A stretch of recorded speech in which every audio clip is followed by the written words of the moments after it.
Assalamualaikum. I am Hema Anjan Zia, and I'm a first year medical student at Fatima Jinnah Medical University. I secured 183 marks in MCAT 2023, and today I'm here to guide you guys about chapter number 4, part 1 physics, or chapter number 2 according to the PMDC syllabus. So, firstly, बहुत आसान chapter है और trust me ये आसान है. सबसे पहले तो मैं आप सबको ये रिकमेंड करूँगी कि आप लोगों ने लेक्चर लेने हैं. कोई से भी लेक्चर ले सकते हैं आप कहीं से भी ले सकते हैं. मैंने अपने टाइम पे यूट्यूब और मेरे कॉलेज प्रोफेसर बहुत अच्छे थे, तो मैंने इन दोनों से मतलब लेक्चर्स इनके नोट्स बनाए थे मैंने बेसिकली. तो मैंने यूट्यूब में कौन सा चैनल यूज़ किया था, मैंने फिजिक्स सेकेंड यूज़ किया था. एंड ट्रस्ट मी, बहुत अच्छा समझाते हैं सर, वो बहुत अच्छा समझाते हैं. तो मैं आप लोग को भी ये सजेस्ट करूँगी कि आप उनके लेक्चर्स लें because they are very nice. बहुत एक्सटेंसिव होते हैं और बहुत ही मतलब सब कुछ गाइड कर देते हैं वो. उसके बाद सेकेंड लेक्चर लेने के बाद आपने नोट्स बना लेने अपने. सही है.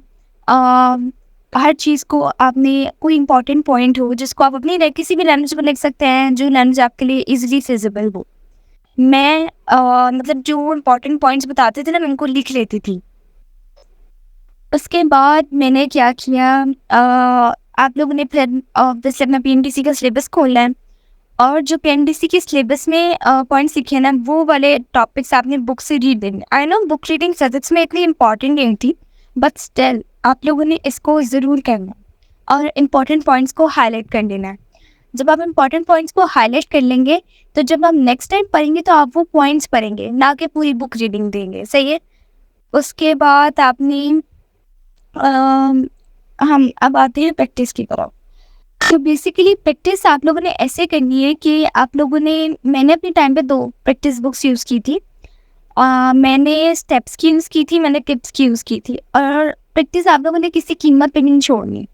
लाइक MCAT में ना practice is the most essential part कि आप लोग ने करनी ही करनी है. अगर आप लोग कोई टॉपिक मुकम्मल कर रहे हैं और उस वक्त उसकी प्रैक्टिस नहीं कर रहे, तो यू गाइस अपना बहुत बड़ा नुकसान कर रहे हैं आप लोग. सही है. उसके बाद हम आते हैं कि चैप्टर को स्ट्रैटेजी क्या है करने की. मैंने आपको बता दी है कि पहले आपने लेक्चर लेना है, रीडिंग देनी है. और दूसरी बात ये है कि एक रूल है जो फिजिक्स पे अप्लाई होता है. अगर आप MCAT के पिछले पास पेपर खोलें तो आपको पता लगेगा कि जो इन्होंने क्या नाम है MCQs जो कुछ होते हैं वो एग्जाम्पल्स एंड न्यूमेरिकल प्रॉब्लम से भी आ जाते होते हैं. तो इस तरह मैं बताती हूँ कि ये रूल फिजिक्स के हर चैप्टर में अप्लाई होता है.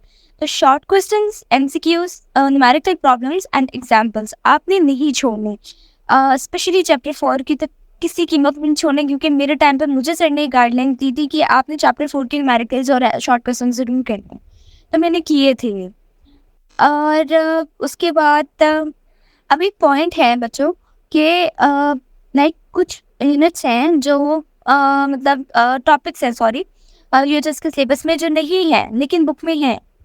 तो मैंने बेटा वैसे हम लोग इस बात को क्लियर नहीं कर सकते किसी भी कीमत पे कि अगर कोई MCQs आउट ऑफ सिलेबस आ जाए, कोई हम चाहे जितना मर्जी उनको ईमेल्स लिखते रहें, वो हमें ग्रेस मार्क्स नहीं देते और वो हमें रिवॉर्ड भी नहीं करते इस चीज़ का. सही है. क्योंकि वो हमसे एक्सपेक्ट कर रहे होते हैं कि हमने पिछले 2 साल में जो भी मतलब पढ़ा है. अब जाहिर सी बात है किसी के पास इतनी अच्छी मेमोरी नहीं होगी कि उसको पिछले 2 साल का याद हो, लेकिन वो एक्सपेक्ट कर रहे होते हैं टू बी ऑनेस्ट. तो to be on the safe side मैंने ये किया था कि जो चैप्टर्स PMDC में थे मैंने इनको पूरा तैयार किया था, एक्सेप्ट फॉर सर्टन चैप्टर्स जो मैंने पूरे नहीं किए थे. लाइक मैंने जो एंड पे सेकेंड ईयर का न्यूक्लियर पता नहीं फिशन एंड फ्यूजन वाला चैप्टर है, आई गेस, वो मैंने नहीं किया था पूरा. लाइक उसका मैंने सिर्फ वही पॉइंट किए थे जो सिलेबस में थे. लाइक उसमें से भी हमारे जो टीचर थे उन्होंने हमें एक्स्ट्रा कराया था. ये नहीं था कि बिल्कुल शुरुआत किया तो उन्होंने हमें एक्स्ट्रा खुद कराया था. तो एक तो ये तरीका है जो मैंने आपको बताया कि पूरा चैप्टर करें. दूसरा तरीका ये है कि आप लोग अपने ना मतलब अपने हॉराइजन को थोड़ा ब्रॉड करें और सिर्फ उन प्रैक्टिस बुक्स पर रिलाय ना करें जो मैंने आपको बताई. हम अपने टाइम पे क्या करते थे, मैं और मेरी फ्रेंड ने पार्टनर्स बनाया। हम लोग मतलब कह लें आप लोग एक तरह से पार्टनरशिप की हुई थी, और हम लोग रात को हमने एक स्पेसिफिक टाइम रखा हुआ था जहाँ हम कोई भी मतलब खोलते थे और सोर्स खोल लेते थे, कोई सा भी, चाहे वो मकसद हो, प्रीमेड हो, कुछ भी हो, हम लोग उसको खोल लेते थे और उनके एमसीक्यू सॉल्व करते थे। बेसिकली इसका एज ये हुआ कि जो एमसीक्यूज अगर आप लोग पूरा चैप्टर ना भी पढ़े ना, तो आप उसके एमसीक्यू सॉल्व कर लेना, तो मैं कहती हूँ सफिशिएंट है। दूसरी बात ये कि मैंने जो आपको चैनल बताया फिजिक्स इन सेकेंड, इट्स मतलब बहुत एक्सटेंसिव चैनल है। वो टॉपिक्स भी कवर करा देते हैं जिनसे एमसीक्यूज आने के चांसेस होते हैं। तो एक वो, और एक मैं अपने टीचर को क्रेडिट दूंगी कि उन्होंने भी वो टॉपिक्स कवर कराए जो पीएमडीसी के सिलेबस में नहीं थे, पर उनसे एमसीक्यूज आ सकते थे या आने के चांसेस थे।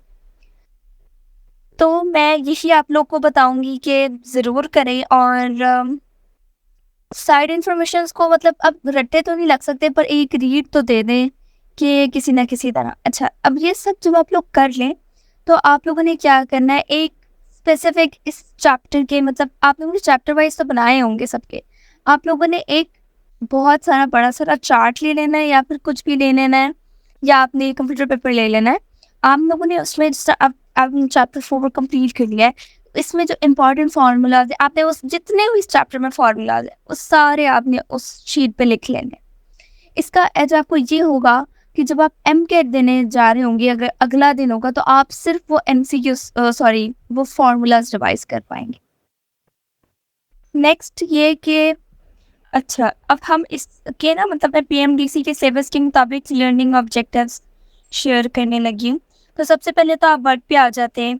वर्क पे आप लोग work done by the variable और कांस्टेंट फोर्स दोनों करेंगे। उसके बाद हमारे पास जो अगला आ जाता है, दैट इज एनर्जी, पीएमडीसी के सिलेबस के आउटकम्स। तो एनर्जी में आपके पास बेसिकली दोनों टाइप्स की एनर्जी आ जाती है, सही है, काइनेटिक और पोटेंशियल। इसमें work energy principle I guess mention नहीं है, तो आप वर्क एनर्जी प्रिंसिपल करेंगे, सही है। और उसके बाद एब्सोल्यूट पोटेंशियल एनर्जी भी करना है आप लोगों ने, तो बहुत इंपॉर्टेंट है। स्पेशली इसमें जो पंजाब टेक्स्ट बुक में आप इसका जो एंड का मतलब एक समराइजिंग पैराग्राफ है ना, जिसने पूरे टॉपिक को समराइज किया हुआ है कि नेगेटिव कब होगी पॉजिटिव कब होगी, ये बहुत इंपॉर्टेंट है। इसकी वेलोसिटी ऐसा सच नहीं है, लेकिन इसके वेलोसिटी आप कह लें कि इसका फार्मूला नोट कर लें, सही है। आपको डेरिवेशन करने की जरूरत नहीं, बस इसका फार्मूला आना चाहिए आपको, कि अगर इसके वेलोसिटी से कोई क्वेश्चन आ जाए तो आप कर लें। इंटर कन्वेयन बहुत इंपॉर्टेंट है, यहाँ पे लिखा हुआ है आई गेस। तो इंटर कन्वेयन आपने करना है। ये सारे लर्निंग ऑब्जेक्टिव मैं पंजाब टेक्स्ट बुक के अकॉर्डिंग बता रही हूँ, मैं फिर बता रही हूँ। उसके बाद मैं आप लोग पे आती है। अच्छा, ये जो आपको एक टेबल नजर आ रहा होगा ना, कंजर्वेशन ऑफ एनर्जी, इसमें फॉर योर इंफॉर्मेशन में टेबल बना है, source of energy and original source. तो ये टेबल बहुत इंपॉर्टेंट है, ये करेगा, ज़रूर करेगा। और उसके बाद हम ग्रेविटेशनल फील्ड में आ जाते हैं। कंजर्वेटिव और नॉन कंजर्वेटिव फील्ड्स आपको ज़रूर आनी चाहिए, कौन सी कंजर्वेटिव है, कौन सी नॉन कंजर्वेटिव है। अगर आपके पास बुक है तो इसमें लिस्ट ऑफ फोर्सेस की डिटेल्स है कि कौन सी कंजर्वेटिव है, कौन सी नॉन कंजर्वेटिव है। उसके बाद work done by the gravitational field, वो भी बहुत इंपॉर्टेंट है, तो ये इसके फार्मूलाज आपने नोट कर लेने हैं।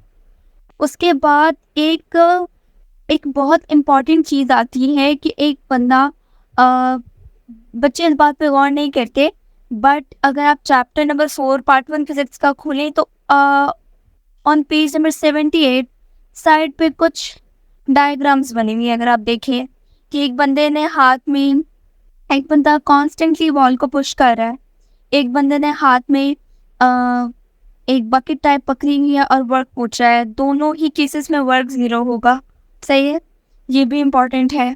और उसके बाद ग्राफ की शेप देख लें इसमें, क्योंकि हम जब थर्मोडायनेमिक्स करते हैं ना, तो उसमें भी हम क्या नाम है, वर्क प्रेशर, वहाँ पे प्रेशर वॉल्यूम वर्क होता है, लेकिन उसमें वर्क 0 नहीं होता। लेकिन अगर इसमें ऐसा अगर क्लोज्ड फिगर आ जाए ग्राफ में, तो मैकेनिकल वर्क 0 होगा, और जो क्या नाम है जो थर्मोडायनेमिक्स है उसमें अगर क्लोज फिगर आ जाए तो मैकेनिकल वर्क ज़ीरो नहीं होगा।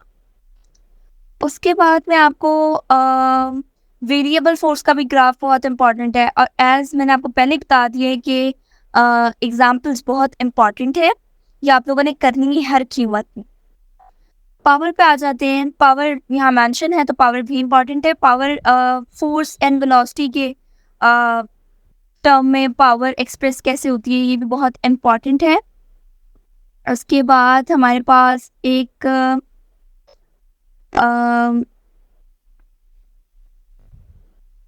अच्छा, वैसे इसमें कुछ टॉपिक्स हैं जो पीटीपी में एक्सप्लेन नहीं किए हुए, तो उनके लिए मैं आपको ये सजेस्ट करूँगी कि आप लोग अगर आपके पास किसी भी किस्म की प्रेप बुक्स हैं, तो जो टॉपिक्स यहाँ मेंशन नहीं है आप वहाँ से भी कर सकते हैं। लाइक अच्छा ऑप्शन रहेगा ये। और उसके बाद मैं बिल्कुल मतलब आप लोगों को ये नहीं कह रही हूँ कि आप बिल्कुल ही उस पे मतलब वो टॉपिक्स भी सारे टॉपिक्स करने की ज़रूरत नहीं है, लेकिन कुछ टॉपिक्स हैं जो नहीं है वहाँ पे, तो वो आप लोग वहाँ से कर सकते हैं। लाइक और पावर लॉसेस जो है, एनर्जी लॉसेस, ये भी मेरे ख्याल से उसमें मौजूद होगा। या फिर यहाँ पे जो कंजर्वेशन ऑफ एनर्जी है, इसमें एक तो नॉन कन्वेंशनल सोर्सेज इतने इंपॉर्टेंट नहीं है, ये नहीं करने हैं आपने।